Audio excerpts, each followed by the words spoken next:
உங்க கிருபைதான் என்னை தாங்குகின்றது. உங்க கிருபைதான் என்னை நடத்துகின்றது. படிக்கிற பிள்ளைங்களா இருக்கிறீங்க, ஆண்டவர்கிட்ட கேளுங்க, ஏசப்பா உங்க கிருபைகளை தாங்கட்டும். ஆமென். என்னை தாங்குகின்றது உங்க கிருபைதான் என்னை நடத்துகின்றது. கிருபையே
இது என்னால் எதையும் செய்ய முடியாதுப்பா. இது என்னால் எதையும் செய்ய முடியாது. நான் எவ்வளோ ட்ரை பண்ணி பார்த்துட்டேன், முயற்சி செய்துட்டப்பா. நீ என் குடும்பத்தையோ என் பிள்ளைகளையோ உன்னுடைய வியாபாரத்தையோ எதையுமே என்னால் பெருக்க முடியாது, வளர்ச்சிக்கு கொண்டு வர முடியாது. ஆனால் நான் ஒன்றை நம்புகிறேன், எனக்கு அளிக்கப்பட்ட கிருபை அதை எல்லாவற்றையும் செய்ய எனக்கு பலப்படுத்தும். எனக்கு அளிக்கப்பட்டிருக்கிற கிருபை, எனக்கு கொடுத்திருக்கிற இந்த ஸ்லாக்கி, எனக்கு கொடுத்திருக்கிற இந்த தேவன் அவர் எல்லாவற்றையும் சரியாய் மாற்ற, நேர்த்தியாய் மாற்ற அவரால் முடியும். அவர் நம்பி ஒரே ஒரு வார்த்தை உங்க வாயில் வந்து சொல்லுங்க, ஏசப்பா நான் உங்களை நம்புகிறேன். இது என்னால் வேற எதுவுமே செய்ய முடியாது. என் படிப்புலையோ என்னுடைய வேலையிலையோ என் குடும்பத்திலையோ என் பிள்ளைகளிடத்துலையோ எதையும் என்னால் செய்ய முடியாது, எதையும் மாற்றிட முடியாது. ஆனால் நான் ஒன்றை நம்புறேன், இந்த ஆலயத்துக்கு வந்து உங்களை நம்புறேன். இந்த கிருபையை நான் நம்புறேன் ஆண்டவரே. அந்த கிருபையை நான் நடத்துன்னு சொல்லி நான் நம்புறேன். அது என்ன சரியாதுன்னு சொல்லி நான் நம்புறேன். நான் எதிர்பார்க்கிற காரியத்தை இந்த 11வது மாதத்துல அந்த கிருபை செய்து கொடுக்குன்னு சொல்லி நான் நம்புறேன்ப்பா. நம்புகிறவர்கள் ஒரே ஒரு விஷயம், கரங்களை உயர்த்தி உங்க கண்களை மூடி ஆண்டவரை பார்த்து சொல்லுங்க, ஏசப்பா ஒரு கிருபை எங்களை தாங்கட்டும். கிருபையே கிருபையே மாறாத நல்ல கிருபையே, கிருபைதான் அது கிருபைதான் உயர்த்துவது அது கிருபைதான். ஒரு கட்டளை ஒப்பு கொடுக்கிறோம். எங்களை தொடர்ந்து எங்க சபையை, எங்க குடும்பத்தை, எங்க பிள்ளைகளை, எங்க வீட்டை, எங்க வியாபாரங்களை, எங்க வருமானங்களை, எங்க பலவீனமான பகுதியை உடைய கிருபையால நிரப்புங்க. இயேசுவின் நாமத்தில் ஜெபிக்கிறோம் நல்ல பிதாவே, ஆமென். இன்னைக்கு விசேஷமா நம்ம வந்திருக்கிறோம். இந்த 11வது மாதத்துல கர்த்தரை கொண்டு வந்திருக்கிறோம். இந்த வருஷத்தை நம்ம முடிக்க போகிறோம். இந்த வருஷத்தை இன்னும் ஒரு மாசமா இருக்கு. இந்த வருஷத்தை முடிக்க போகிறோம். கர்த்தர் நல்லவர். இந்த ஒரு வருட காலமாய் நம்ம அவ்வளவு அற்புதமாய் நம்ம நடத்தி வந்திருக்கிறோம். ஆமே, அவ்வளவு அற்புதமாய் நம்ம நடத்தி வந்திருக்கிறோம்.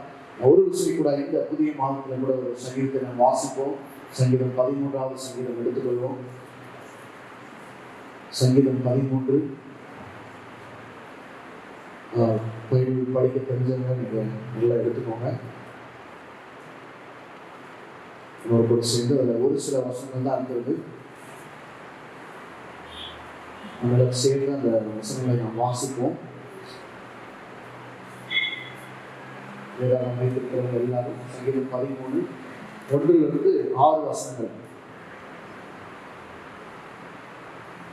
வாசிக்கலாமா? பக்கம் 677 வாசிக்கலாம். நம்ம சேர்ந்து நம்ம வாசிக்க போகிறோம்.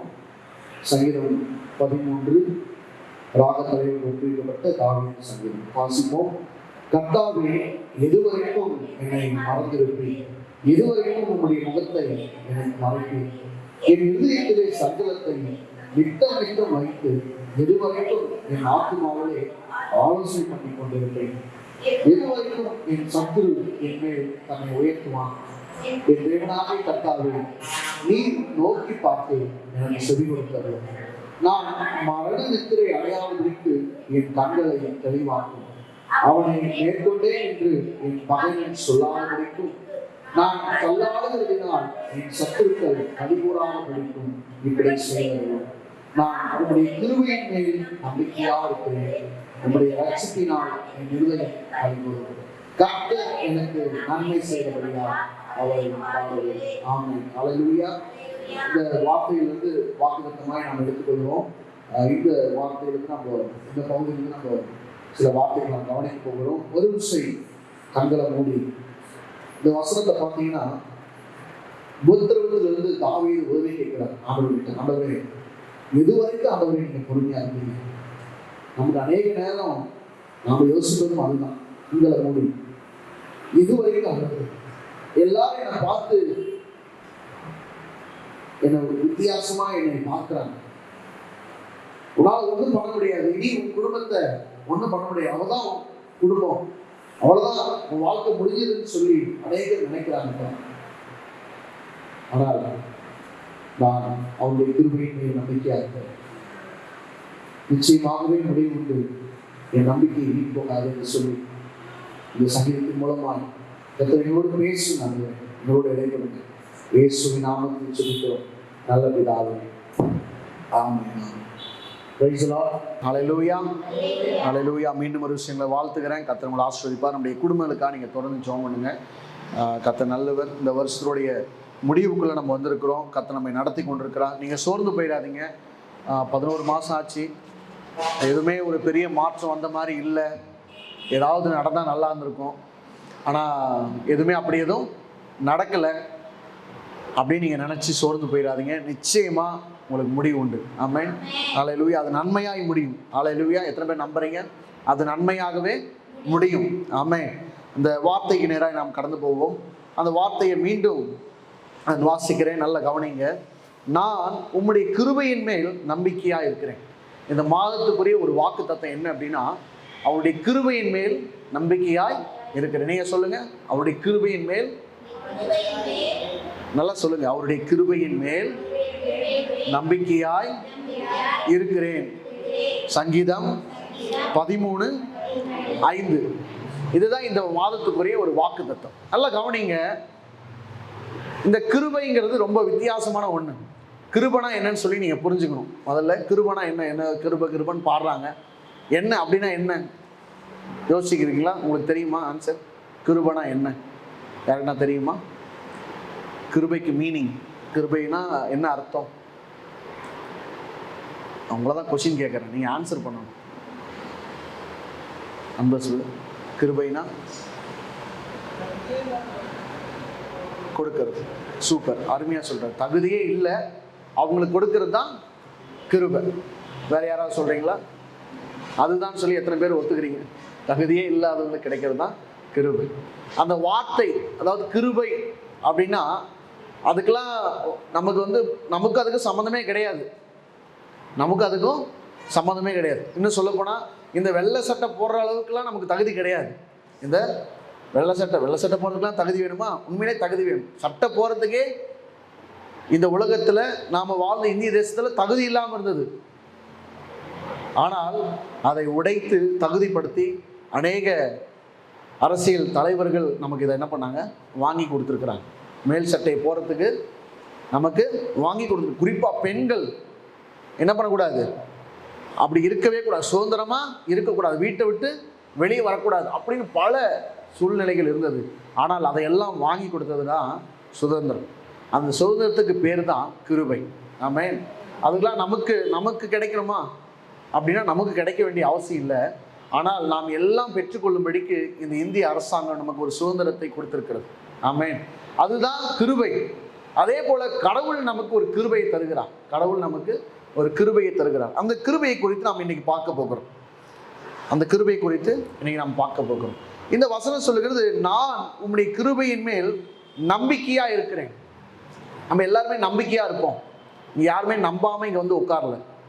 கடவுள் ஏதாவது செய்வாரு அல்லது கடவுள் மேல ஒரு நம்பிக்கை, ஏசப்பா எனக்கு ஏதாவது செய்வாருன்னு சொல்லி ஒரு நம்பிக்கையோட தான் இங்க வந்திருக்கோம். ஆனா இன்னைக்கு நான் உங்களுக்கு சொல்றேன், நம்பிக்கையிலிருந்து கிருபையை நம்புங்க. எல்லாரும் எதை நம்புங்க? கிருபையை நம்புங்க. கிருபையை நமக்கு, அந்த கிருபை தான் நம்மளை என்ன பண்ணோம், வழி நடத்தும். இங்க தாவீது சொல்லுகிறார், நான் உம்முடைய கிருபையின் மேல் நம்பிக்கையாய் இருக்கிறேன். ஏன் இந்த தாவீது சொல்றாரு? அவர் பல பயங்கரமான நெருக்கம், அவங்க பிள்ளைகளால் அடிக்கப்படுறார், துரத்தப்படுறார். அவங்க பிள்ளைகளால் அடிக்கப்பட்டு துரத்தப்பட்டு அவர் என்ன பண்ணுறாருன்னா பல இடங்களுக்கு போய் வளைஞ்சு கொள்றார். ஒரு ராஜா, மிகப்பெரிய தேசத்தினுடைய ராஜா.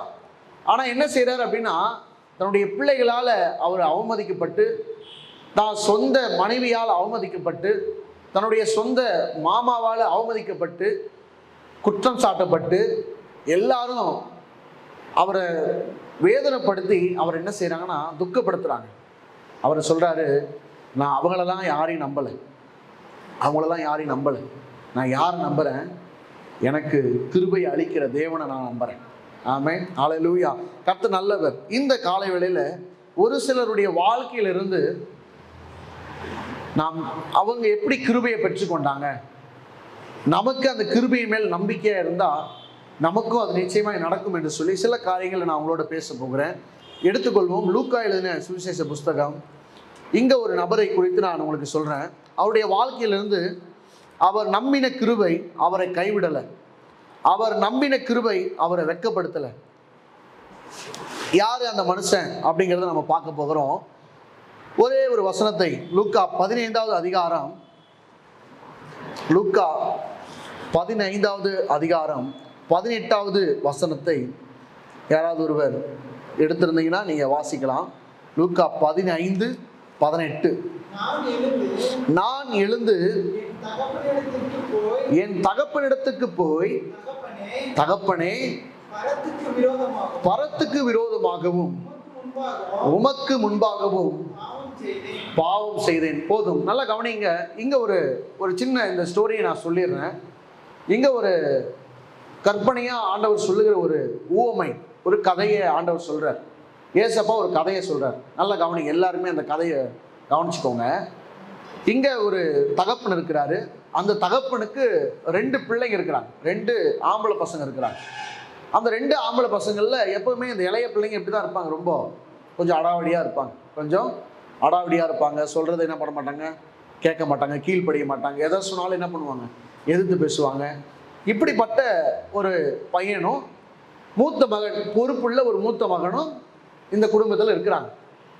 இந்த மூத்த மகன் அப்பாவுக்கு ரொம்ப கீழ்ப்படுகிறவன், நல்ல தோட்டத்து வேலை பார்ப்பான், நிலத்துல போய் எல்லா வேலையும் செய்வான். அவன் அப்பா என்ன சொல்கிறாங்களோ அதுக்கு மறுபேச்சே கிடையாது, எல்லாத்தையும் கரெக்டாக செஞ்சுருவான். ஆனால் அந்த இளையவன் அப்படி கிடையாது. பசங்களோடு சேர்ந்து சுற்றுவான், ஊரை சுற்றிட்டு ஊரை ஏமாற்றிட்டு எங்கேயாவது என்ன பண்ணுவான், சுற்றிக்கிட்டு இருப்பான். அவன் தான் இந்த இளைய மகன். நல்லா கவனிங்க, இந்த இளைய மகன் அவனுடைய வாழ்க்கையில் ஒரு சம்பவம் நடக்குது. அவன் என்ன செஞ்சுட்டான், ஒரு குறிப்பிட்ட காலம் வந்த உடனே அவனுடைய தகப்பன் இடத்துல போய், அப்பா, இது வரைக்கும் நான் உங்க கூட வாழ்ந்துட்டேன், இனி நான் என்னுடைய வாழ்க்கை நானாக என்ன பண்ணணும், வாழணும், என் சந்தோஷத்தில் வாழணும், எனக்குன்னு சில எய்ம்லாம் இருக்குது, நான் இப்படிலாம் வாழணும்னு சொல்லி டிசைட் பண்ணி வச்சுருக்கிறேன். அதனால் என்ன பண்ணுங்க, எனக்கு இப்போ அதுக்கெல்லாம் பணம் தேவை. அதனால் என்ன பண்ணுங்கன்னா சொத்தை என்ன பண்ணிடுங்க, பிரிச்சிருங்க அப்படின்னு சொல்லி கேட்டால் அப்பாவுக்கு ரொம்ப துக்கமாயிடுச்சு. என்னடா சொல்கிற, என்னடா இருக்கிற வேலையை பாடுறா, பணம்லாம் வாங்கி உனக்கு செலவு பண்ண தெரியுமா, சூதானமாக உன்னால் இருக்க முடியுமா, அதெல்லாம் உன்னால் முடியாது, பேசாமல் இருற அப்படின்னா கேட்கல. சண்டை போட்டு என்ன பண்ணுறான், சொத்தை பிரிச்சுட்டான். மொத்தத்தையும் வாயின்னு என்ன பண்ணுறான், நேராக வேற ஏதாவது. இப்போ நம்ம பசங்களை என்ன பண்ணுவாங்க, உடனே எடுத்த உடனே கொஞ்சம் படிச்சிட்டாங்கன்னா நான் என்ன பண்ணுவேன், சென்னை போயிடுவேன், பெங்களூர் போயிடுவேன் அப்படின்னு சொல்லி வேலைகளுக்கு போகிறது தவறு இல்லை. ஆனால் இவன் என்ன செய்கிறான், சொத்தை பிரித்து எடுத்துகிட்டு போகிறான். நல்லா வாழணும், சுகபோகமாக வாழணும்னு சொல்லி சந்தோஷமாக பிரித்து எடுத்துகிட்டு போனார். சந்தோஷமாக வாழ்ந்தார் பல நாள். ஃப்ரெண்ட்ஸ் எல்லாம் சேருவாங்க. பணம் இருந்தால் சிலர் சேருவாங்கல்ல, பணம் இருந்துச்சுன்னா என்ன பண்ணுவாங்க, சிலர் கூட சேர்ந்துக்குவாங்க. பணம் காலியாகிற வரைக்கும் கூட இருக்கிறாங்க. திடீர்னு ஒரு நாள் எந்திரிச்சு பார்க்குறான், ஒருத்தனையும் காணும். எல்லாம் என்ன பண்ணிட்டாங்க, ஓடிட்டாங்க. ஏன், பணம் காலி ஆயிடுச்சு. எடுத்து வந்த நகை பணம் எல்லாம் காலி. இப்போது அவன் முடிவு பண்ணுறான், இப்படியே உட்காந்துனா நமக்கு என்ன பண்ணும், வயிறு வேறு இருக்குதுல்ல, பசிக்கும்ல. அப்போ என்ன பண்ணுவோம், ஏதாவது ஒரு வேலைக்கு போவோன்னு சொல்லி ஒரு வேலைக்கு போகிறான். போய் கேட்குறான். அவன் போய் கேட்டான். அவன் சொல்கிறான், ஐயா எங்களுக்கு வேலைக்கு ஆள் தேவையில்லை, இருந்தாலும் இவ்வளோ கெஞ்சி கேட்குறதுனால உங்களுக்கு ஒரு வேலையை தரேன். ஆனால் என்ன வேலை அப்படின்னா, இந்த பன்னிகள்லாம் இருக்குது பாரு, அந்த பன்னிகள்லாம் என்ன பண்ணணும், மேய்க்கணும், அதை வழி நடத்தணும், அதுக்கு சாப்பாடு போடணும், அப்புறம் சாணியெல்லாம் அள்ளணும். இதுதான் உன் வேலை. ஆனால் ஒரு கண்டிஷன். என்ன கண்டிஷன், ஒரு நேரம் தான் சாப்பாடு, ஒரு நேரம் தான் சாப்பாடு அப்படின்னு சொல்லிட்டேன். சரி, வேறு வழி இல்லை, ஒரு நேரம் சாப்பாடாவது கிடைக்க ஒத்துக்கிட்டான். இப்போது இவன் நல்லா சாப்பிட்டு வளர்ந்தவன். வீட்டில் நல்லா 3 வேளையும் மூக்கு பிடிக்க சாப்பிட்டு வளர்ந்தவன். இப்போ ஒரு நேரம் சாப்பாடு உடனே காலையில் என்ன பண்ணுது, இப்போ நான் நேற்றுலாம் நல்ல காலையிலே சாப்பிட்டேன், இப்போ எனக்கு காலையிலே என்ன பண்ணுது, பசிக்குது. காலையில் மலைக்கு போகும்போது வயிறு கடம்படான்னு சவுண்டு விடுது. ஏன்னா காலையில் கரெக்டாக இது சாப்பிட்டு பழகிட்டோம்ல. இப்போ ஒரு நேரம் நம்ம ஃபாஸ்டிங் இருக்கணும்னு நினச்சோன்னா உடனே வயிறு என்ன பண்ணுது, லைட்டாக ஒரு டீ அடிப்போம், ஒரு டீ என்ன பண்ணுவோம் குடிப்போம், ஒரு வடையை சாப்பிடுவோம் அப்படின்னு சொல்லி வயிறு என்ன பண்ணுது, உடனே சவுண்ட் கொடுக்குது. அதே மாதிரி இவனுக்கு என்ன ஆயிடுச்சுன்னா பசி எடுக்க ஆரம்பிச்சிருச்சு. சரி, உடனே பார்க்குறான், சுற்றி முற்றி பார்த்தா எதுவுமே இல்லை சாப்பிட்றதுக்கு. அங்கே என்னதான் இருக்குதுன்னா இந்த தவிடு தான் இருக்குது. எதுக்கு போடுற தவிடு, எதுக்கு போடுற தவிடு, பன்றிகளுக்கு போடுகிற தவிடு. தவிடு மாட்டுக்கு போடுவாங்க, ஆட்டுக்கு போடுவாங்க, எல்லாத்துக்கும் போடுவாங்க. அங்கே வந்து பன்னி தான் இருக்கிறனால பன்னிக்கு போடுற தவிடு இருக்குது. சரி, அதையாவது எடுத்து சாப்பிடலாமான்னு ஒரு யோசனை. எதை, ஏன்னா நைட்டு தான் சாப்பாடு கிடைக்கும், மதியம் பசிக்க ஆரம்பிச்சிருச்சு, காலையிலேருந்து பசி வயிற்று அப்படியே கலக்குது, போட்டு அப்படியே குடல்லாம் கடமுடான்னு சவுண்டு விடுது. அதனால் என்ன செய்யலாம், அந்த தவிடை கொஞ்சம் என்ன பண்ணலாம், சாப்பிடலாம். எவ்வளோ ஒரு துக்கமான விஷயம் பாருங்கள். நல்லா இருந்த பையன் பேசாமல் அமைதி அப்பா கிட்ட இருந்தால் இதெல்லாம் நடந்திருக்காது. சரி, நடந்துருச்சு. இப்போ அவன் தவிடை எடுக்கலான்னு போகிறான். நல்லா கவனிங்க, தவிட்டை எடுத்து சாப்பிடலான்னு சொல்லி கிட்ட போகும்போது அவனுக்கு ஒரு யோசனை வருது. என்ன யோசனை தெரியுமா, என்னுடைய தகப்பனுடைய வீட்டில் நிறைய வேலைக்காரங்க இருக்கிறாங்க. ஆடு மாடு மேய்க்கிறவங்க, அங்கே ஹெல்ப் பண்ணுறவங்க, சமைக்கிறவங்க, துணி துவைக்கிறவங்க, பாத்திரம் கழுவுங்க, எல்லாரும் இருக்கிறாங்க. ஆனால் அவங்க எல்லாருக்கும் 3 நேரமும் வயிறார என்னெல்லாம் சாப்பிட்றது வந்து எல்லாமே சாப்பிடலாம். யாருக்கு, வேலைக்காரங்களுக்கு. ஆனால் எனக்கு இன்னைக்கு இந்த தவிடு தான் இருக்குது அப்படின்னு சொல்லி ரொம்ப துக்கப்படுறான், வேதனைப்படுறான். ஆனால் அப்போ ஒன்று தான் அவன் யோசிக்கிறான். அதுதான் இந்த வசனம் சொல்லுது, நான் எழுந்து என் தகப்பனிடத்துக்கு போய், தகப்பனே பரத்துக்கு விரோதமாகவும் உமக்கு முன்பாகவும் நான் பாவம் செய்தேன். நல்லா கவனிங்க, அவனுக்கு புத்தி எப்போ தெரியுது அப்படின்னா, அந்த தவிட கையில் வரும்போது தான் புத்தி தெரியுது. நம்ம நிறைய நேரம், அது நிறைய பேருக்கு நமக்கு எப்போ தெரியுமா புத்தி வரும், எல்லாம் செலவழிஞ்சு போனதுக்கு அப்புறம் தான், அடடா காசு இல்லையே. காசு இருக்கும் என்ன பண்ணிடுவோம், பண்றா பார்த்துக்கலாம், சைடாக பார்த்து. நானும் அப்படி தான், காசு இருக்கும் என்ன பண்ணுவோம், வாங்கடா பார்த்துக்கலாம், எவ்வளோ ஆயிருப்போகுது அப்படின்னு சொல்லி எல்லாத்தையும் செலவு பண்ணிட்டு இந்த மாத கடைசி வந்த உடனே அப்போவே சொன்னான் என் பொண்டாட்டி, நான் தான் கேட்கல அப்படின்னு சொல்லி யோசிப்பேன். அதே மாதிரி உனக்கு எல்லாம் செலவடைந்த பின்பு, பசி அதிகரித்த பின்பு அவன் யோசிக்கிறான், என் தகப்பனிடத்துல வேலைக்காரங்களுக்கு கூட நல்ல சாப்பாடு இருக்குங்க, ஆனால் இப்போ எனக்கு ஒரு நேர சாப்பாடு, அதுவும் சரியில்லாத சாப்பாடு. அப்போதான் யோசிச்சான். உடனே அவன் என்ன பண்ணுறான் அப்படின்னா, நல்லா கவனிங்க, இந்த இடத்துல நான் உங்களுக்கு சொல்ற ஒரு காரியம் என்ன அப்படின்னா, இந்த தகப்பனுடைய அன்பு, இந்த தகப்பனுடைய அன்பு, இந்த தகப்பனுடைய இந்த அன்பு அப்படிங்கிறத நான் உங்களுக்கு கிருபையா நான் சொல்றேன். நல்லா கவனிங்க, அந்த கிருபையை நம்பி போறான். என் தகப்பன் இடத்துல போனா எனக்கு அங்கே ஒரு கிருபை நிச்சயமா கிடைக்குங்க. வாய்ப்பே என்னை வேணான்னு சொல்லவே மாட்டார். யாரு, என்னுடைய தகப்பன். என்னுடைய தகப்பன் அவர் என்னை வேணான்னு ஒதுக்க மாட்டார். நல்லா கவனிங்க. இந்த சம்பவத்தை நான் இன்னொரு போதகர் சொல்லுகிறத நான் கேட்டேன். அவர் உண்மையிலே இந்த சம்பவம் நடந்ததா எப்படி இருந்திருக்கும்? நல்லா கவனிங்க. ஊரை விட்டு ஓடி போயிட்டான் அப்படின்னா அவன் திரும்ப ஊருக்குள்ள வரும்பொழுது அவனை எல்லாம் கல்லடிச்சு கொண்டுருவாங்க. நல்லபடியா போயிட்டான் தான் பரவாயில்ல, கல்யாணம் கொடுத்து போயிருந்தா பரவாயில்ல, வேலைக்கு போயிருந்தா பரவாயில்ல. இவன் எப்படி போனான்? ஊதாரியா போயிட்டான். அப்படிப்பட்டவங்க ஊருக்குள்ள வந்துட்டாங்கன்னா ஊர் நாசமாயிரும், ஊர்ல இருக்கிறவங்களாம் கெட்டு போயிடுவாங்கன்னு சொல்லிட்டு ஊர் வெளியே அந்த ஊர் என்ட்ரன்ஸ் வரும்போதே அவனை என்ன செஞ்சிருவாங்கன்னா கல் அடிச்சு, கல் எரிந்து அதுக்குன்னு வச்சிருப்பாங்க. கல்லை எதுக்கு? கருங்கல்லாம் வச்சிருப்பாங்க. அடிச்சா ஒரே அடி மண்டை பொழந்துடணும். நல்லா கவனிங்க. ஆனா இந்த இடத்துல அவன் தகப்பனை நோக்கி வருகிறான். நல்லா கவனிங்க அன்பானவர்களே, அந்த கிருபையை நீங்க புரிஞ்சுக்கோங்க. நான் நம்பி வந்த இந்த இடம், நான் நம்பி வருகிற என் தகப்பன் என்னை கைவிட மாட்டான். நல்லா கவனிச்சு பாருங்க. இங்க வந்திருக்கிற உங்களுக்கு நான் சொல்றேன், இங்க வந்திருக்கிற நீங்க ஏதோ எதேர்ச்சியா நீங்க வந்திருக்கலாம்.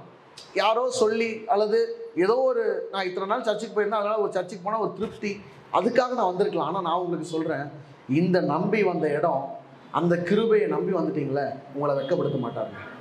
உங்களை வெட்கப்படுத்த மாட்டார். உங்களை ஒரு நாள் நான் நிச்சயமாக சொல்கிறேன், இந்த இடத்துல நான் நின்று சொல்கிறேன், அவரை நம்பி வந்தவங்களை ஒரு நாளும் அவர் கைவிட்டதா சரித்திரத்தில் இல்லை. ஆமாம், நீங்கள் நம்பி பாருங்கள், அவரை நம்பி போங்க, ஒரு நம்பி செயல்படுங்க, அவரை நம்பி உங்கள் பிள்ளைங்களை ஒப்பு கொடுங்க. பரவாயில்ல ஆண்டவரே, நீங்கள் தான் ஏதாவது செய்வீங்கன்னு சொல்லி நான் நம்பி வந்துட்டேன். நீங்கள் நம்பி பாருங்கள். உண்மையிலே நான் உங்களுக்கு சொல்கிறேன், அந்த தகப்பனை நம்பி அவன் போகிறான். அந்த தகப்பனை எப்படியாவது என்னை ஏற்றுக்கொள்வார். நல்லா கவனிங்க. அந்த இடத்துல ஒரு காரியம் நடக்குது. இந்த தகப்பன் அவன் தூரத்தில் வரான். எப்படி தெரியுமா வரான்? அலங்கோலமாக, ட்ரெஸ் எல்லாம் கிழிஞ்சு போய், அவனுடைய முகமெல்லாம் பயங்கரமாக அப்படியே கருத்து போய், தாடியெல்லாம் வச்சு, முடியெல்லாம் ஒரு மாறி விட்டு, அவனால் சரியா இருக்க முடியல. எங்கிருந்து வரான்? அவன் பண்ணி மேய்க்கிற அந்த இடத்துல இருந்து வரான். அவனுடைய எல்லாம் போயிடுச்சு, அவனுடைய பலன் போச்சு. அவன் எப்படி நடந்து வந்திருப்பான் நீங்க யோசிச்சு பாருங்க. அப்படி கூணி குறுகி அவன் தகப்பனுடைய முகத்தை பார்க்க முடியாம, அந்த ஊர்ல யாராவது பார்த்துருவாங்களே, யாராவது பார்த்தா என்னை அசிங்கமா நினைப்பாங்களே, என்னை வேதனைப்படுத்துவாங்களே, என்னை கஷ்டப்பட, என்னடா பெருசா பணத்தை எடுத்துட்டு போனேன், உங்க அப்பாவை ஏமாத்திட்டு போனேன், நல்லா வாழ்ந்துட்டு வருவேன்னு சொன்னேன், இன்னைக்கு இப்படி வந்து நிக்கிறேன்னு சொல்லி எல்லாரும் பார்த்துட்டு இருக்கிறாங்க. ஆனா நல்லா கவனிங்க, அதுக்கு முன்னால அந்த தகப்பன் என்ன தெரியுமா செய்யறாரு? ஓடி போற. எங்க தெரியுமா? எவனும் கல் அடிச்சிடக்கூடாது. எங்க போனோம் அப்படின்னா பாளையம், அதாவது ஊரோட எண்டுல. இப்ப இந்த பொன்னேரிக்கு எண்டு எங்க இருக்கு சொல்லுங்க? பொன்னேரோட ஆரம்பமும் பொன்னேரோட முடிவும் சொல்லுங்க பார்க்கலாம். மண்டலவாடி தாண்டினா பொன்னேரோட முடிவு வந்துடும். அந்த இடத்துக்கு இங்கிருந்து ஓடி போறாரு. ஏன்னா ஊருக்குள்ள வந்த உடனே இவனுக்கு என்ன பண்ணிடுவானுங்க? விடமாட்டானுங்க. நம்ம ஆளுங்க எவனடா அடிச்சு கொள்ளலாம், எவனடா காலி பண்ணலாம், எவனடா குற்றப்படுத்தலாம், எப்படிடா அவனை அள வைக்கலாம்னு சொல்லி பார்த்துட்டு சுற்றி கண்ணெல்லாம் அப்படிதான் இருக்குது. நம்ம சுற்றி இருக்கிற கண்ணெல்லாம் யோசிச்சு பாருங்க. உங்கள் வீட்டை சுற்றி இருக்கிற கண்ணெல்லாம் யோசிச்சு பாருங்க. நீங்கள் நல்லா வாழணும்னு சொல்லி யாருன்னா முடிவு எடுப்பாங்களா? யாரும் எடுக்க மாட்டோம். பரவாயில்லப்பா, ஒரு வண்டி, நீங்கள் ஒரு எக்ஸாம்பிள் சொல்கிறோமா, ஒரு வண்டி வாங்கிடுங்க. எப்படி அவன் வண்டி வாங்கினான்? ஏதோ திருடிட்டு வந்துட்டானோ? அவனுதான் ஒன்றுமே இல்லையே. ஒரு ஃபோன் வாங்கி பாருங்க, அவன் நல்லா வச்சிருப்பான் தெரியும். இல்லைன்னா என்ன பண்ணியிருப்பான்? ஏதாவது திருடிட்டு வந்திருப்பான். எங்கேயாவது இருந்து என்ன பண்ணியிருப்பான்? ஆட்டையை போட்டிருப்பான். அப்படிதான் நிறைய பேர் நம்மளை பார்க்குறாங்க. நம்ம நல்லா இருக்கிறோம் அப்படின்னா நம்மளை சந்தோஷப்படுகிற நபர்கள் இந்த உலகத்தில் யாருமே இல்லை. ஆனால் நான் உங்களுக்கு சொல்கிறேன், அப்படி தூரத்தில் அவன் வந்துட்டு இருக்கிற செய்தியை கேட்ட உடனே தகப்பன் ஓடி வந்து அவனை கட்டி அணைத்து எப்படி இருந்திருப்பான்? ஒரு மாதிரி அகோரமாக இருந்திருப்பான். அவனை கட்டி பிடிக்க யாராவது ஒத்துக்குவாங்களா? யோசிச்சு பாருங்க. ஒரு மாதிரி அனீசியா ஒருத்தர் வராரு, அவர் நம்ம பக்கத்தில் உட்கார வைக்க ஒத்துக்குவோமா? கட்டி பிடிக்கிறதுலாம் வேண்டாம், விடுங்க. நம்ம பக்கத்தில் உட்கார வைப்ப விரும்புவோமா? ஒரு மாதிரி அழுக்கா ட்ரெஸ் போட்டுட்டு வராருங்க, கிட்ட வந்தாலே ஒரு மாதிரி ஸ்மெல் அடிக்குது. பக்கத்தில் உட்கார வைப்ப விரும்புவீங்களா? அவர் வந்தால் நாம என்ன பண்ணிடுவோம்? 4 சேர் தள்ளி போயிடுவோம் நிச்சயமா. ஆனால் அந்த தகப்பனுடைய அன்பு அது கிடையாது. நான் அதை தான் சொல்கிறேன். அந்த தகப்பனுடைய அன்பு உங்களை கைவிடாது. அந்த தகப்பனுடைய அன்பை நீங்கள் நம்பி வந்துட்டீங்களே, அவர் உங்களை வெட்கப்படுத்த மாட்டார். அதுதான் கிருபை. அந்த கிருபையை நம்பி நீங்கள் வந்தீங்கள, இந்த தாவீது சொல்கிறாரு, அவருடைய கிருபையை நம்பி நான் என்ன பண்ணியிருக்கிறேன்? வந்திருக்கிறேன். இந்த மாதத்தில் நீங்கள் சொல்லுங்கள், ஆண்டவரே உம்முடைய கிருபையை நம்பி தான் நான் இங்கே இருக்கிறேன். வேற யாரையும் நம்பியோ நான் ஏதாவது கொடுப்பேன்னு நம்பி யாரும் இங்கே வந்திருக்க மாட்டீங்க. நான் ஏதாவது கொடுத்தேன்னு சொல்லி யாரும் இங்கே வந்திருக்க மாட்டீங்க. வந்த உடனே ஆண்டவர் எல்லாம் சொல்லுவாங்களா, கூரையை பிச்சுக்கிட்டு கொடுப்பாரு ஆண்டவர். கடவுள் கூரையை பிச்சுட்டு தருவார். அப்படிலாம் எந்த ஆண்டவரும் தரமாட்டார். அந்த அன்பை நீங்க புரிந்து கொள்ளுங்க. உங்களை நேசிக்கிற அந்த அன்பு உங்களை கைவிட மாட்டார், உங்களை வெட்கப்படுத்த மாட்டார். இன்னைக்கு வெட்கப்படுத்துற மாதிரி நீங்க இருக்கலாம், அந்த இடத்துல நீங்க நின்றுட்டு இருக்கலாம். வெட்கப்படுத்துற அந்த இடத்துல நீங்க இருக்கலாம். எல்லாரும் அவமானப்படுத்துறாங்க, எல்லாரும் என்ன கஷ்டப்படுத்துறாங்கன்னு சொல்லி ஒரு டெட் எண்ட்லேயே நீங்க நின்றுட்டு இருக்கலாம். ஆனா உங்களை தேடி வருகிற அந்த அன்பு, நீங்க வந்துறீங்களா, இங்க வந்திருக்கிறீங்களா? எத்தனை பேர் இங்க இருக்கிறீங்க? இப்போ இங்க எத்தனை பேர் உட்காந்துட்டு இருக்கிறீங்க? நான் சொல்றதை கவனிச்சுட்டு இங்க வந்திருக்கிறீங்களா? உங்களை அவர் கைவிட மாட்டாருங்க, உங்களை அவர் கைவிட மாட்டார். அந்த தகப்பனுடைய அன்பை நம்பி நம்ம வந்திருக்கிறோம். இந்த தகப்பனுடைய அன்பை நம்பி வந்திருக்கோம். ஒரு விஷயம் கண்களை மூடி நீங்க ஜெபம் பண்ணுங்களா. ஒரே ஒரு விஷயம் கண்களை மூடி. நான் உங்களை நம்பி வந்திருக்கிறேன். மனுஷனுடைய வார்த்தையை கேட்பதற்காக நான் வரல, மனுஷனுடைய வார்த்தையை கேட்பதற்காக நான் இங்க வரலப்பா. என்னை அழைத்தவர் அவர் உண்மை உள்ளவர், என்னை முற்றுமுடிய ரட்சிக்க அவர் போதுமானவர். நீங்க கேளுங்க, ஆண்டவரை பார்த்து சொல்லுங்க, ஏசப்பா நான் உங்களை தான்ப்பா நம்பி வந்திருக்கிறேன், நான் வேற எந்த மனுஷனையும் நான் நம்பலப்பா. இந்த ஊழியத்துக்கு நான் வரும்போது நான் உங்களை தான் ஆண்டவரை நம்பி வந்திருக்கிறேன். நான் இன்னைக்கு திரும்பி பார்க்குறேன்ப்பா, எவ்வளவோ பாதை, எவ்வளவோ கண்ணீர், எவ்வளவோ வேதனை, எவ்வளவோ அழுகைகள். ஆனால் அதற்கு மத்தியில் என் தேவனுடைய அன்பு என்னை கட்டி அணைத்து கொண்டிருக்கிறதுக்காக ஸ்தோத்திரம். என்னை கட்டி அணைத்து முத்தமிடுகிற அந்த அன்புக்காக ஸ்தோத்திரம். என்னை கட்டி அணைத்து, என்னை அரவணைத்து, என்னை ஒரு ஆளாய் மதித்து, என்னையும் ஒரு நபராய் மதித்து, எனக்கு வேண்டிய அனைத்தையும் செய்து கொடுக்கிற அந்த அன்புக்காக ஸ்தோத்திரம். இயேசுவின் நாமத்தில் பிதாவே, ஆமென். இந்த அன்பை பார்த்தீங்கன்னா எல்லாரும் அவமதிக்கணும்னு நினைக்கிற அந்த அன்பு. ஆனா இவர் என்ன தெரியுமா செய்யறாரு? அவனை பார்த்த உடனே நீ என்னை விட்டு போனல்ல, அனுபவிடா அப்படின்லாம் சொல்லலை. என்ன சொல்றாரு தெரியுமா? வேலைக்காரன்லாம் கூப்பிடுறாரு, டேய் அவன் எப்படி வந்திருக்கிறான், கிழிஞ்ச ட்ரெஸ்ஸோட வந்திருக்கான், போ ட்ரெஸ் எடுத்துவா. ஆள் எப்படி இருக்கான், மெலிஞ்சு போய் சாப்பிடாம அவனுடைய முகம் எல்லாம் வாடி போய். அவனை உடனே என்ன பண்ணுங்க, ஒரு ஆட்டை அடிங்க, ஆர்டர் கொடுக்குறாரு. உடனே அவன் போட்டுருக்க செருப்பு இல்லாமல் வரான், காலெல்லாம் தேஞ்சு போய் ஒரு வித்தியாசமாக அகோரமாக வரான். ஆனால் இந்த வேத பகுதியில் சொல்லப்பட்டிருக்குது, அவனுக்கு வேண்டிய எல்லாத்தையும் கொடுக்குற. அவன் போட்டுற ட்ரெஸ்ஸு, அவனை முதல்ல குளிப்பாட்டி, அவனை சீராட்டி குளிப்பாட்டி சாப்பாடு கொடுத்து, எல்லாம் பொறாமப்படுறாங்க. குறிப்பாக யார் தெரியுமா பொறாமப்படுறான்? அவன் கூட பிறந்த சகோதரனே அவனை பார்த்து பொறாமப்படுறான். எதுக்கு இவனை இப்படி நேசிக்கிறாரு? இவரெல்லாம் மனுஷனா? அவரை பார்த்தா சில நேரத்தில் நம்ம பிள்ளைகள் மேலே செலுத்துகிற அன்பு அப்படிதான் இருக்கும். சில நேரத்தில் பிள்ளைகள் மேலே அவங்க நம்மளை அநியாயத்துக்கு திட்டுவாங்க, அநியாயத்துக்கு நம்மளை திட்டுவாங்க. சில நேரத்தில் நீங்கள் யோசிச்சு பாருங்க, எங்கள் வீட்லேயுமே நான் யோசிச்சு பார்க்குறேன். பெற்றோர்கள் படுகிற வேதனை இருக்குதே, பிள்ளைகளால் வருகிற அந்த கஷ்டம் இருக்குதே, சாந்தியமாக தான் அதிகமாக பட்டிருப்பாங்க, சாந்தியமாக தான் அதிகமாக பட்டிருப்பாங்க. அதுக்கு அடுத்து கோகிலாக்கா. பிள்ளைகளால் அவ்வளோ வேதனை. நல்லது தான் செய்வீங்க, ஆனால் வேதனை யாருக்கு தான்? நல்லது செஞ்சு வேதனைப்படுற ஒரு கூட்டம் யாரு தெரியுமா? அந்த தாய்மார்கள் தான். அது ஒரு அன்பு, பாராட்டக்கூடியது தான், இல்லைன்னு சொல்லலை. எவ்வளவு அடித்தாலும், எவ்வளவு அவமானப்படுத்தினாலும், நான் எங்கள் அம்மா கிட்டே சொல்லுவேன், எவ்வளவு சொன்னாலும் ஆனால் எங்கே தான் இருப்பாங்கன்னா அவங்க அந்த இடத்துலையே தான் இருப்பாங்க. அதுதான் அன்பு, அதுதான் தாய் உள்ளம் சொல்றது. நல்லா கவனிங்க அன்பான தேவனுடைய பிள்ளைகளே, இதை காட்டிலும் பன்மடங்கு அதிகமானது தேவனுடைய அன்பு. ஆமென். இதை காட்டிலும் பன்மடங்கு நம்மை ஆறுதல் அளிக்கக்கூடியது தேவனுடைய அன்பு. அந்த அன்பை நீங்கள் புரிஞ்சுக்கோங்க. இன்னும் ஒரே ஒரு நபரை குறித்து நான் சொல்லிவிட்டு நான் வேகமாக முடிக்க விரும்புகிறேன். இந்த கிருபை உங்களை வெட்கப்படுத்தார். கொஞ்சம் வாயை திறந்து சொல்லுங்க, இந்த தகப்பனுடைய அன்பு, இந்த கிருபையை நம்பி வந்த என்னை அவர் வெட்கப்படுத்த மாட்டார், என்னை அவர் வெட்கப்படுத்த மாட்டார், என்னை அவர் வெட்கப்படுத்தவே மாட்டார், என்னை ஒரு நாள் அவர் வெட்கப்படுத்தவே மாட்டார். இன்னும் ஒரே ஒரு காரியத்தை கூட நான் வாசித்து நான் முடிக்க விரும்புகிறேன். ரூத் எழுதின புஸ்தகம் எடுத்துக்கோங்க வேகமா. ரூத் 1வது அதிகாரம்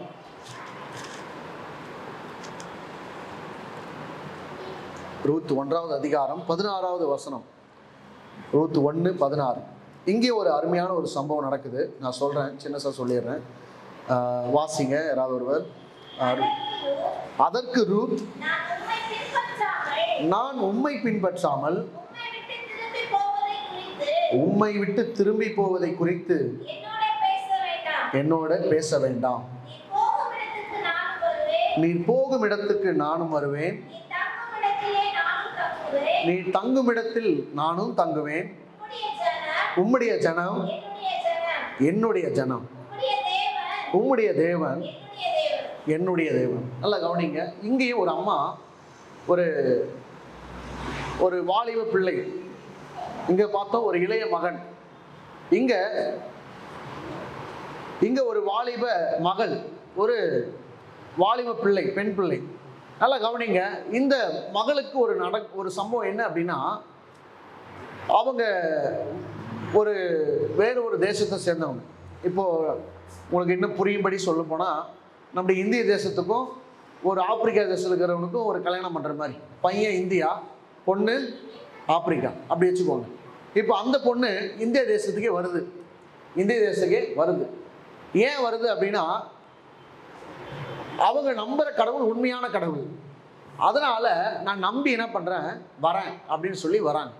என்ன நடக்குதுன்னா, இளம் வயசுலேயே தன்னுடைய கணவனை இழந்துடுறாங்க.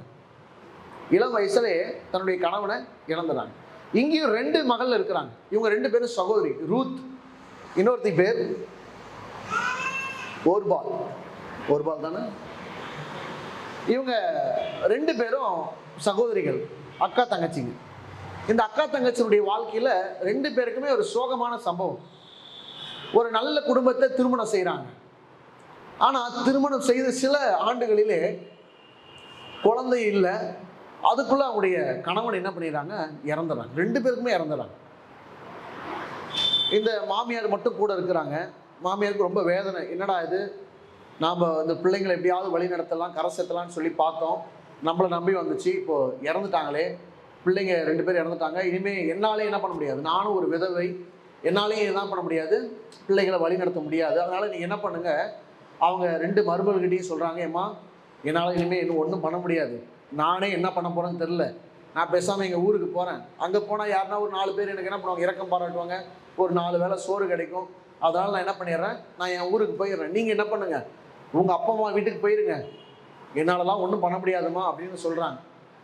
சொன்ன உடனே என்ன பண்ணுறா, 2 பேரும் அவங்க கிட்ட பேசுகிறாங்க. இல்லைம்மா நான் அவங்க கூட தான் வருவேன் அப்படின்னு சொல்கிறாங்க. இல்லைப்பா, அங்கே போனாலும் ஒன்றும் பண்ண முடியாது, நானே சோத்துக்கு இல்லாமல் நான் சாக போகிறேன், நீங்கள் என் கூட வந்து சாக போகிறீங்க, நீங்கள் வாழ வேண்டிய வயசு, நீங்கள் என்ன பண்ணுங்க, போய் எப்படியாவது பொழைச்சிக்கோங்க அப்படின்னு சொல்லி இந்த அம்மா அனுப்புகிறாங்க. ஆனால் இந்த ரூத் மட்டும் என்ன பண்ணலைன்னா போகலை. மாமியார் கூட இருக்கணும்னா அது ஒரு பெரிய விசேஷம். மாமியார் கூட வாழணும் அப்படின்னா ஒரு பெரிய ஒரு கிருபை வேணும். இப்போது இந்த ரூத் மட்டும் என்ன சொல்கிறா அப்படின்னா, அவள் வேணா போட்டோம், நான் உங்கள் கூட தான் இருப்பேன், எனக்கு வாழ்க்கப்பட்டது உங்கள் பிள்ளைய தான், நீங்கள் நானும் எல்லாம் ஒரே குடும்பம், இனி எனக்கு அந்த வீடு தாய் வீடெல்லாம் கிடையாது. நீங்கள் நல்லா புரிஞ்சுக்கணும், இனி தாய் வீடெல்லாம் கிடையாது, இனி எந்த வீடு தான், புகுந்த வீடு தான் பிறந்த வீடு, புகுந்த வீடு தான் பிறந்த வீடாக மாறிடணும், புகுந்த வீடு தான் பிறந்த வீடாக மாறிடணும், குறிப்பாய் பெண்களுக்கு. அப்போ நல்லா கவனிங்க. இதை ஏற்றுக்கிட்டு தன்னுடைய மாமியார்கிட்ட போய் சொல்கிறா, அம்மா நீங்கள் எதுவும் நினச்சிக்காதீங்க, நான் உங்கள் கூட தான் வருவேன் அப்படின்னா. இல்லைப்பா, உன் தங்கச்சி போயிட்டா, அறிவு இல்லாமல் பேசாத, நீ என்ன பண்ணு, போ, உங்கள் அப்பா வீட்டுக்கு போனால் ஏதாவது உனக்கு கிருபை கிடைக்கும், அங்கே போனால் நல்லா சாப்பிடலாம், இல்லை இன்னொரு கல்யாணம் கூட பண்ணி வைக்கலாம், நீங்கள் போய் அங்கேயே வாழு அப்படின்னு சொல்லி அனுப்புகிறார். ஆனால் அவள் என்ன செய்யலை, போகலை. அவள் எதை நம்புகிறாள் அப்படின்னா, இங்கே அருமையாய் அந்த மகள் சொல்லுகிறாள், உம்முடைய ஜனம் என்னுடைய ஜனம், உம்முடைய தேவன் என்னுடைய தேவன். நல்லா கவனிங்க. இங்கே தாவீது ஒரு வார்த்தையை சொல்கிறது நான் உங்களுக்கு சொன்னேன், நான் உம்முடைய கிருபையின் மேல் நம்பிக்கையாக இருக்கிறேன்.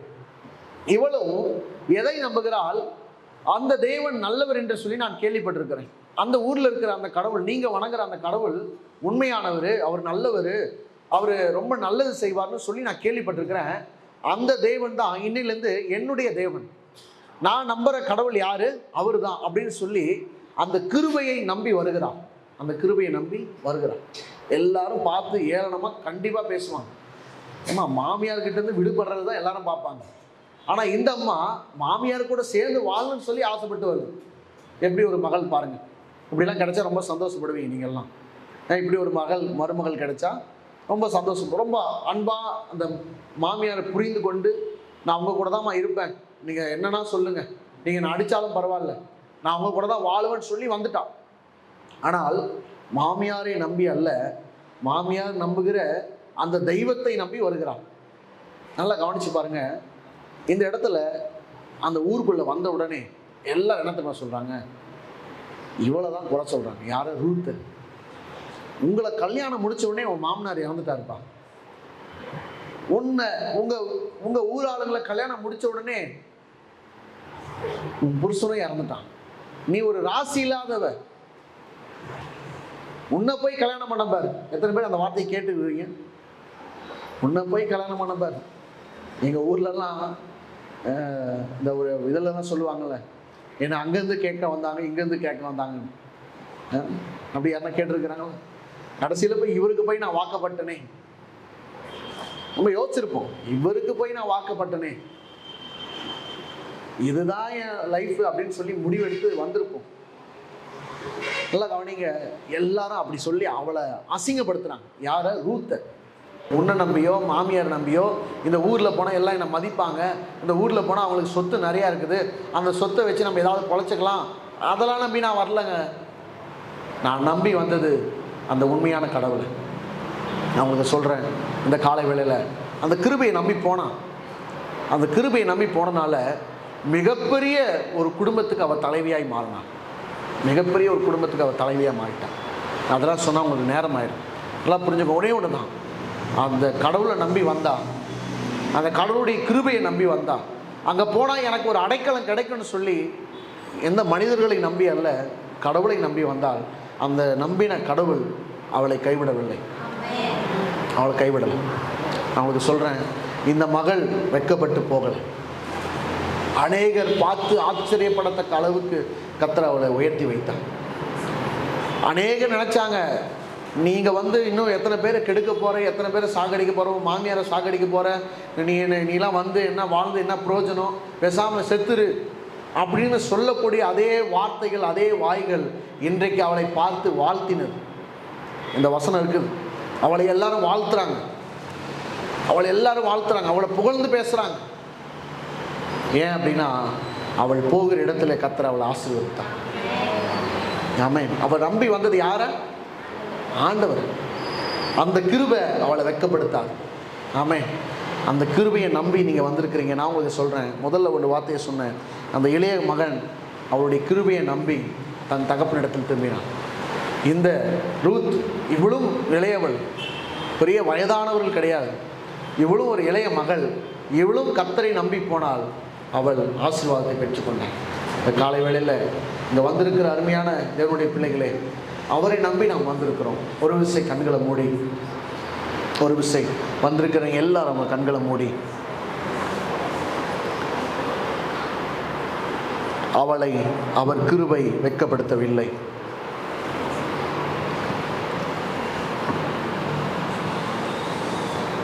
ஆண்டவர் நம்பி சொல்லுங்க, ஆண்டவரே உங்கள் கிருபை எங்களை வெட்கப்படுத்தாதுப்பா, உடைய கிருபை எங்களை வெட்கப்படுத்தாது. ஹல்லேலூயா, ஹல்லேலூயா. அந்த கிருபை எங்களை வழி நடத்தும். அந்த கிருபை எங்களை வாழ வைக்கும்.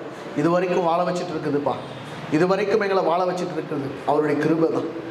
அவருடைய கிருபையை நம்பி நாங்கள் வந்திருக்கிறோம். முடிந்தா ஆமென், நீங்கள் எல்லாம் உங்கள் கண்களை மூடி ஹல்லேலூயா உங்கள் வலது கரத்தை உயர்த்தி, ஒருவேளை முழங்கால் படியிடக்கூடுமானால் முழங்கால் படியிட்டு முட்டி போட்டு கொஞ்சம் உங்கள் வாய்களை திறந்து ஆண்டவர்கிட்ட சொல்லுங்க, ஆண்டவரே இந்த 11வது மாதத்தில் நான் உங்களை தான்ப்பா நம்பி வந்திருக்கிறேன். இந்த 11வது மாதத்தில் நான் உங்களை தான் ஆண்டவரை நம்பி வேறு யாரையும் நான் நம்பலப்பா, வேறு யாரையும் என்னால் நம்ப முடியலை. யார் எப்போ மாறுவாங்கன்னு எனக்கு தெரியல, யார் எப்போ என்னை ஒரு மாதிரி பேசுவாங்கன்னு எனக்கு தெரியல. ஆனால் இந்த காலை வேளையில் உங்களை நம்பி நான் வந்திருக்கிறேன். உங்களுடைய கிருபை என்னை வெட்கப்படுத்தக்கூடாது, என்னை வெட்கப்படுத்தக்கூடாது. என்னை வெட்கப்படுத்திடாதீங்க ஆண்டவரே. அவருடைய கிருபையின் மேல் நான் நம்பிக்கையா இருக்கிறேன். நானோ அவருடைய கிருபையை நம்பி இருக்கிறேன். சொல்லுங்க ஆண்டவரை பார்த்து சொல்லுங்க, ஆண்டவரே நானோ உம்முடைய கிருபையை நான் நம்பி இருக்கிறேன்ப்பா. உம்முடைய கிருபையை தான்ப்பா நான் நம்பி இருக்கிறேன். உங்களை தான்ப்பா நான் நம்பி வந்திருக்கிறேன் ஆண்டவரே. என் பிள்ளைங்க உங்களை தான்ப்பா நம்பி இருக்கிறாங்க. நான் நம்பினதுனால எங்க பிள்ளைகளை நீங்க நடத்துங்க ஆண்டவரே. சங்கராபாலாபா. இந்த ரூத் அவள் அந்த கிருபையை நம்பி வந்ததுனால மரித்து போயிடுவேன்னு சொல்லி போன அந்த மாமியாரையும் அவ தான் போஷிக்கிறான். யோசிச்சு பாருங்க, உங்களை யாரெல்லாம் அவமானப்படுத்துறாங்களோ அவங்கள நீங்க போஷிப்பீங்க. உங்களை யாரெல்லாம் வெட்கப்படுத்துறாங்களோ, உங்களை யாரெல்லாம் வேண்டான்னு சொல்றாங்களோ, உங்களை யாரெல்லாம் வேண்டான்னு ஒதுக்குறாங்களோ அவர்களுக்கு ஆசீர்வாதமாய் தான் கர்த்தர் உங்களை வைப்பார். அதை எத்தனை பேர் நம்புறீங்க? ஒரு விஷயம் கண்களை மூடி, இன்னைக்கு உங்களை பார்த்து வேணான்னு சொல்லலாம், இன்னைக்கு உங்களை பார்த்து வெறுமைன்னு சொல்லலாம், இன்னைக்கு உங்களை பார்த்து அவமதிக்கலாம், இன்னைக்கு உங்களை பார்த்து நீ ராசி இல்லாதவ, நீ இந்த வீட்டுக்கு வந்ததே ஒரு சாபக்கேடு, உன்னால தான் நான் என் குடும்பம் இப்படி ஆச்சுன்னு சொல்லலாம். ஆனால் நீங்க நம்புகிற அந்த கடவுள் உங்களை ஒரு நாளும் அப்படி வெட்கப்படுத்த விட மாட்டா.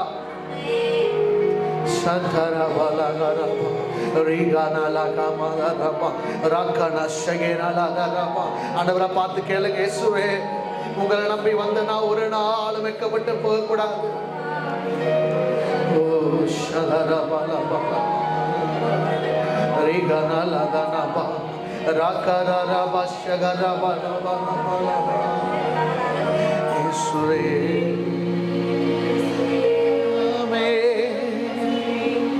கிருபை விலகாதையா, கிருபை விலகாதையா, கிருபை விலகாதையா, கிருபை விலகாதையா. இனி என் மேல ஒரு நாளும் கோவப்பட்டுறாதீங்கப்பா. நான் சரியில்லை. சில நேரத்தில் உங்களை தேட முடியாம போயிருது, சில நேரத்தில் உங்களை நம்ப முடியாம போயிடுது, சில நேரத்தில் உங்க மேல நம்பிக்கை வைக்க முடியல, உங்க கிருபையை என்னால நம்ப முடியலப்பா. ஏன்னா அவ்வளவு வேதனை எனக்கு, கண்ணீர் எனக்கு. எங்க போனாலும் எங்கேயுமே ஒரு ஆறுதல் கிடைக்கல, எங்க போனாலும் ஒரு நிம்மதி இல்லாத சூழ்நிலை. என் மேல கோபப்பட்டுறாதீங்கப்பா. அவனை பார்த்து சொல்லுங்க, கோபம் கொள்வதில்லை என்று வாக்குரைத்தீ, கடிந்து கொள்வதில்லை என்று ஆணையிட்டு, என் மேல் கோபம் கொள்வதில்லை என்று வாக்குரைத்தீ, கடிந்து கொள்வதில்லை என்று ஆணையிட்டு, பாவங்களை மன்னித்தீ, அக்கிரமங்கள் எண்ணுவதில்லை, பாவங்களை மன்னித்தீ, அக்கிரமங்கள் எண்ணுவதில்லை, இயேசு எனக்காய் பலியானதனா,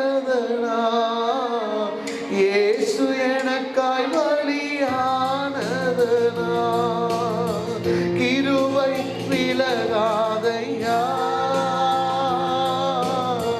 கிருபை விலகாதையா, ஏசையாவும் கிருபை விலகாதையா,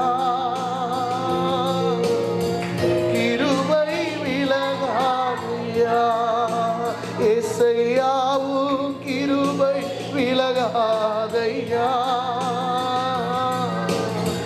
கிருபை விலகாதையா. ஒரு விஷயம் எல்லாம் எழுந்து நின்று, கர்த்தர் நல்லவர், அவருடைய கிருபை நம்மை விட்டு விலகாது இருக்கிறது. எல்லாம் எழுந்து நின்று கண்களை மூடி இந்த காலை வேளையிலே, ஆண்டவரே உடைய கிருபையை நாங்கள் நம்பி வந்திருக்கிறோம்ப்பா. அந்த கிருபை எங்களை விட்டு விலகாதபடிக்கு எங்கள் மேலே உடைய கிருபை இருப்பதாக. என்னுடைய பிள்ளைகள் மேலே நான் நம்புகிற இந்த கிருபை என் பிள்ளைகளை நடத்தும், என் குடும்பத்தை நடத்தும், என் வருமானத்தை பெருக்கும், என் வியாபாரத்தை பெருக்கும். நான் வெட்கப்பட்டு போக மாட்டேன், என் பிள்ளைகள் வெட்கப்பட்டு போக மாட்டார்கள். அல்லேலூயா. திருமணம் செய்து கொடுத்துருப்பீங்க, அந்த இடத்துல வெட்கப்பட்டு போகாதபடிக்கு கர்த்தர் பாதுகாத்துக் கொள்வாராம். படிக்கிற பிள்ளைங்க இருக்கிறீங்க, ஆண்டவரை நம்பி பாருங்க, அவர் உங்களை வெட்கப்படுத்த மாட்டார், அவர் உங்களை வெட்கப்படுத்த மாட்டார். ஓ கிருபை விலகாத கிருபை விலகாதையா. கர்த்தர் நல்லவர். நம்முடைய எல்லா ஜெபங்களை கேட்டு இந்த நாள் முழுவதும் அவருடைய கிருபை நம்மை சூழ்ந்து கொண்டதுக்காக ஒரு விஷயக்காரங்களை உயர்த்தி ஸ்தோத்திரம் பண்ணுவோமா? ஸ்தோத்திரம் ஸ்தோத்திரம் ஸ்தோத்திரமானவர். தொடர்ந்து எங்களை நடத்துங்க ஆண்டவரே. இன்றைக்கு வந்த ஒவ்வொருத்தரையும் கர்த்தர் ஆசீர்வதிங்க. விசேஷமாக இங்கே வந்திருக்கிறதான ஒவ்வொரு குடும்பத்துக்காக, சாந்தி அம்மாவுக்காக, கோகிலாக்காவுக்காக, சங்கீதாக்காவுக்காக நாங்கள் ஜெபிக்கிறோம். பிள்ளைகளுக்காக நாங்கள் ஜெபிக்கிறோம். சிவரஞ்சனிக்காக நாங்கள் ஜெபிக்கிறோம். அரசனுக்காக நாங்கள் ஜெபிக்கிறோம். ஸ்தோத்திரம்பா. நன்றி. மோகனுக்காக நாங்கள் ஜெபிக்கிறோம். ஆண்டவரே, அவங்க குடும்பமாய் வந்திருக்க அருமையான ஆண்டவரே குடும்பத்துக்காக நாங்கள் ஜெபிக்கிறோம். மகளுக்கு அப்பிரியாக்காக நாங்கள் ஜெபிக்கிறோம். அன்பர் சிவருக்காக நாங்கள் ஜெபிக்கிறோம். ஜமுனாமாவுக்காக நாங்கள் ஜெபிக்கிறோம். என் தேவனுடைய பாதுகாப்பு கூட இருக்கும்படி நாங்கள் ஜெபிக்கிறோம். நீங்கள் வர முடியாத பிள்ளைகளையும் இந்த கருத்தில் ஒப்புக் கொடுக்கிறோம். தொடர்ந்து இந்த வாரம் முழுவதும் நீ நடத்தும், ஆளுகை செய்யும், வழி நடத்தும். இயேசுவின் நாமத்தில் ஜெபிக்கிறோம் நல்ல பிதாவே, ஆமென். நாம் எல்லாரும் சேர்ந்து சொல்லுவோம். என் ஆத்துமாவே கர்த்தரை ஸ்தோத்திரி, என் முழு உள்ளமே பரிசுத்த நாமத்தை ஸ்தோத்திரி. என் ஆத்துமாவே கர்த்தரை ஸ்தோத்திரி, கர்த்தர் செய்த சகல உபகாரங்களையும் மறவாதே. கர்த்தராகிய இயேசு கிறிஸ்துவின் கிருபையும் பிதாவாகிய தேவனுடைய அன்பும் பரிசுத்த ஆவியினுடைய அந்யோன்யமும் ஐக்கியமும் சமாதானமும் இன்றைக்கு வந்திருக்கிற எங்களோடும் வர முடியாத இருக்கிற எல்லா பரிசுத்தவான்களோடும் நீடித்திருப்பதாக. ஆமென் ஆமென். கர்த்தர் உங்களை ஆசீர்வதிப்பார். வந்த ஒவ்வொருத்தருக்கும் நன்றி. கர்த்தர் உங்களை ஆசீர்வதிப்பார். அடுத்த வாரம் மறந்துடாதீங்க. அடுத்த வாரம் கண்டிப்பாக வந்துருங்க. கர்த்தர் உங்களை ஆசீர்வதிப்பார். Praise Lord, praise Lord, praise Lord.